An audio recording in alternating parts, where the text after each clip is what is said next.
Today we're amping up the flavor in our warm breakfast routine, and we're trading out oats for quinoa and rice.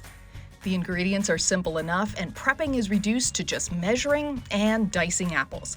Now, if you happen to be intimidated by cutting round things, and that's certainly understandable, here's a look at how I do it. Stand the apple up on its flattest side and cut it into quarters.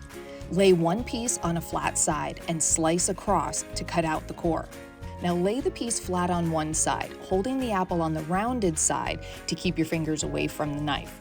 Slice across somewhat horizontally, once or twice, depending on the thickness you'd like the dice. Now lay the piece on the flat core side and cut vertically the same thickness. Rotate the piece and cut across vertically again to finish the dice. And now the little pieces of diced apple will cook at the same speed and have similar texture. Now onto the stovetop. Melt butter in a large saucepan and add the quinoa and cream of rice. Toast this for about 5 to 10 minutes until lightly browned and toasty. This adds a wonderful buttery toasted nuttiness without adding any nuts, and the quinoa naturally offers a little crunch. Then add milk and apple juice for creaminess and extra apple flavor.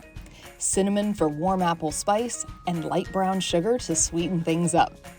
Give it a stir and add in the diced apple now for softer apple pieces, or allow it to cook through and add the apples at the end for a more crisp apple. Either way, once the quinoa and cream of rice are cooked through, plate it up while it's still warm and steamy. Add extra diced apple and a sprinkle of brown sugar on top and dig in. Easy tricks to add some extra flavor, and if you were wondering what we did here with the quinoa and rice, you can also do it with oatmeal. And feel free to switch out the spices and the fruit if you want to mix things up from one day to the next. You can find this recipe and many more at homewithshay.com. Shay Ryan, ABC Action News.